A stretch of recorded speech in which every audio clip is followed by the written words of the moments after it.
Baru-baru ni Public Go umumkan stok silver Public Go dihentikan sementara sebab sudah habis. Untuk yang dah beli melalui akaun silver accumulation program sebelum ni, tak perlu risau. Gram tu memang dah ada dalam akaun.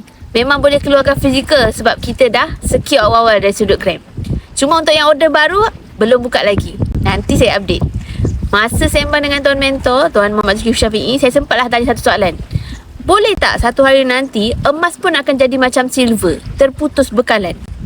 Jawapan beliau buat saya teringat buku yang saya pernah baca. Itulah pentingnya ada mentor untuk recall balik kadang-kadang. Okay? So silver sebenarnya lebih terhad. Sebab silver ni dia wujud bukan ada lombong silver sendiri, tapi dia adalah daripada lombong-lombong lain yang kita tiba-tiba jumpa silver. Dan silver ni banyak digunakan dalam industri dan kebanyakannya tidak dikitar semula.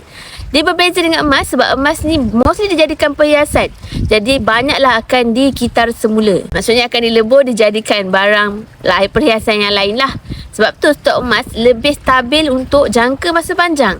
Sekarang silver dah back to track. Ada tambahan lagi 500 kilo. So bagi anak Grab, simpanan silver teruskan sementara stok masih ada.